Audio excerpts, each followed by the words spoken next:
So let's talk about teams for a minute. Considering that I'm not a landscape photographer, but a beauty photographer, there will always be at least one other team member in there, aka the model. But I have always made a point of having very clean makeup because you're kind of trying to sell a product with beauty photography. So there will also always be a makeup artist.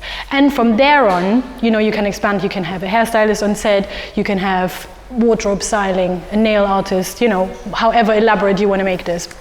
The way I find my teams is through testing. That's the only way, you can network, find new people, find people that you gel with nicely. And it's important to try people's skill. For example, for a beauty shoot, you would want someone that has experience in that specific field. So a wedding makeup artist wouldn't be the right person for the job. And so I test as much as I can. In all my free time, I set up these shoots and get new people involved. Also find people that I work with regularly. For example, in today's shoot, we have a makeup artist called Louise, which I have worked with numerous of times. She's just getting ready over there, and let's just check out what she's up to. So, first of all, check out all her makeup. Super exciting. So this is Lou. Lou and I have worked together numerous of times over the last few years, hundreds, I would say. Mm-hmm. Why do you think we have stuck together like this? Because I love her so much. No, I think we just have a mutual understanding of beauty, sort of the beauty world, beauty photography. So we just kind of work. It's just one of those things. I think, like, if Tina comes to me with an idea, or if I go to her for an idea, we just bounce things off each other, and we just, I know it sounds corny, we just get each other, really. So yeah, it's important to find someone that has a similar, aesthetic to yours, people that can translate your ideas each way, you know what you're getting with me, I know what I'm getting with you, that sort of thing, right? Like, there's been many times Tina's come to me with an idea and I'm like, what?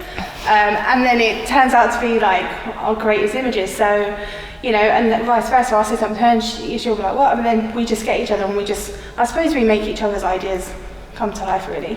So there's certain things that you would look out for in a makeup artist.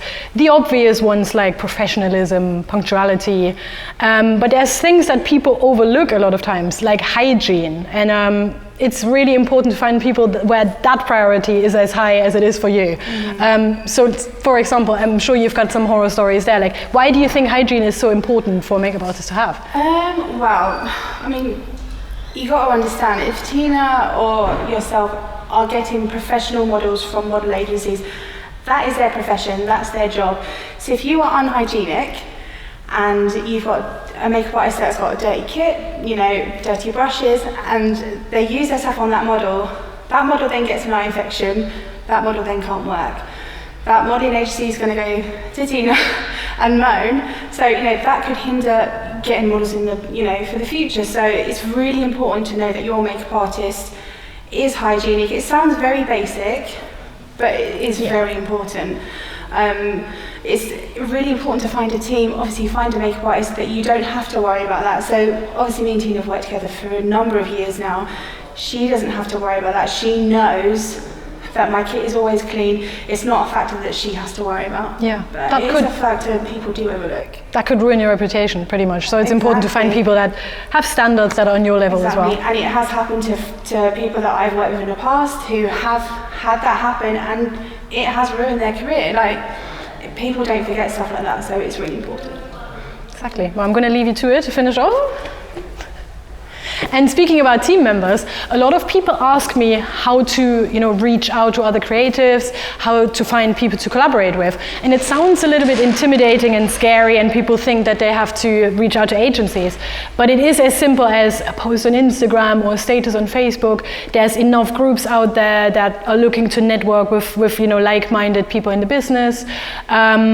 Or, stuff like Model Mayhem. People think that's dead. It actually still exists. And you find a whole group of people on there that have a similar, ideal to yours, and you can find makeup artists, models, and all sorts on there. Simple.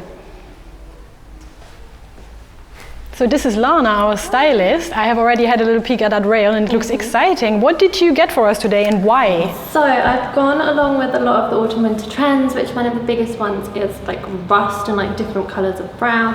So the first look, which is on the model already, is this really nice rust denim jacket. Yeah. There's also a lot of layering, so like shirts under little cami dresses over the top of like polo necks. Yeah, awesome. Like here's a good point. This is why it's so important to collaborate with other people, because I'm a photographer and I might not necessarily know about, fashion and trends coming up. So that's why I love to have more brains than one on set that can just take care of stuff like that. And obviously you have the knowledge of that market, and so I can just, relax and let you get on with that. For today, obviously we're doing beauty. What sort of things, because that's only from the waist up, so what sort of stuff would you look for? Like what items would you pick? I think we do a lot of accessorising. So if we go over here, I have a few accessories. My favourites at the moment are these really cute Charlotte Simone fluffy cuffs, which is like a spanky to put your wrist out. Oh my god, I need like this. That's so cute. And then just some jewellery bits, earrings, rings, a few sunglasses. See what looks best. Nice. I'm excited to see that. So now we have spoken about team building, let's get a little bit more technical. I'm going to take you right over there and talk to you about popular lighting setups, how to set up a set to start with, and about modifiers that you can use for beauty photography.